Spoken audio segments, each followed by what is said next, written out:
That's Jim Oddie, News Center 7. Nearly 20 million people on the West Coast are under an excessive heat warning through Thursday. This time of year, the Pacific Northwest is usually about 70 degrees, but not right now. Temperatures have been well into the triple digits in cities like Portland, which hit 112 yesterday, and Seattle, which reached 104. Those are now the hottest temperatures in those cities on record. And a U.S. Census Bureau survey says more than half of Seattle homes don't have AC. Heat is a stress on the body, it's a stress on the mind. It is uncomfortable to be hot for long periods of time. Cities are setting up cooling centers and opening senior centers, libraries, and community centers for people to cool down. And now, your Storm Center 7 forecast with Chief Meteorologist McCall Vrydaghs. You talk about those folks out west in Seattle. Talking to a friend of mine this weekend. Thankfully, a couple of years ago, they put in a new heating unit. Decided to throw an AC unit in as well. He said they were so thankful they did that. It's like a lifesaver in that kind of temperatures. 104, 106 degrees. Yeah, that's awful. And it is, you know, it is a lifesaver when you have temperatures that are that hot. It only takes a few short minutes for the body to become overheated when you have temperatures like that, and to not have any relief is more than being uncomfortable. Now, we dealt with some heat across the Miami Valley today. Nothing like that, but certainly was quite hot for this time of year. Quiet conditions across the area right now. We have a look outside in Piqua. There's I-75 at US 36, and you can see not much more than a few cars traveling on the roadways tonight along Interstate 75. Head over to Live Doppler 7 radar and we scan the skies. All is quiet, but earlier this evening I saw a couple of potent thunderstorms that were traveling through the western part of the Miami Valley. We even had a cell that was in central Montgomery County putting down a good amount of rain, and I saw frequent lightning with that as well. But as expected, once the sun went down, those chances for showers and thunderstorms really just went away. And you can see the regional view shows that all is quiet across the Buckeye State. Just an isolated stray shower that's just north of the Miami Valley, and then you have to get all the way back into western Indiana, where there's still a good thunderstorm there ongoing as well.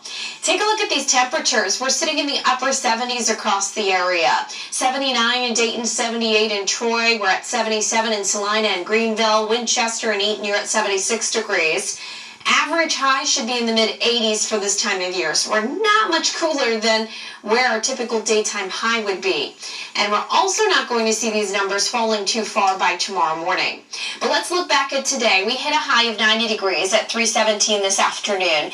That makes 2 consecutive days in a row that we hit 90 degrees. Now, it wasn't record-breaking. The record for today was 102, set back in 2012.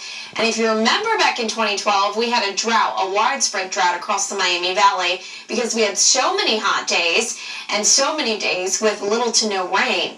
Thankfully, that's not what we're dealing with locally, but that is what they are dealing with out west. They have extreme drought up and down the west coast of the United States. Take it back closer to home in our temperature trend. Tomorrow, we're going to get another day with highs back up at 90 degrees. We will have heat index values tomorrow afternoon that surge into the middle to upper 90s, so no relief from the heat, at least for another 24 hours.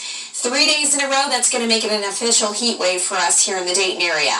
On Wednesday, temperatures come down slightly, 86 degrees, but our dew point will still give us that heat index value feeling like 90 degrees, if not the lower 90s. And then a little relief from that heat as we get into the end of the week toward the weekend, but it also comes in with the cost of some showers and thunderstorms.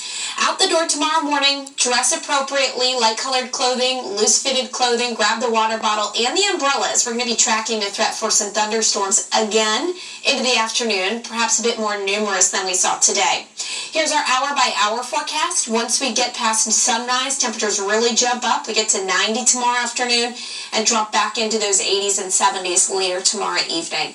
Here's just a quick walkthrough of tomorrow. We get out the door in the morning, we have plenty of sunshine. As I mentioned, grab the sunglasses.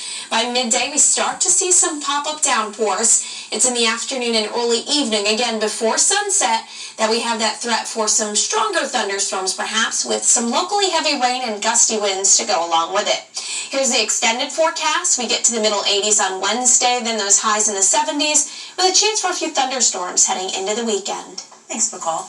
The Caroline Park Eagle family is missing one of its own.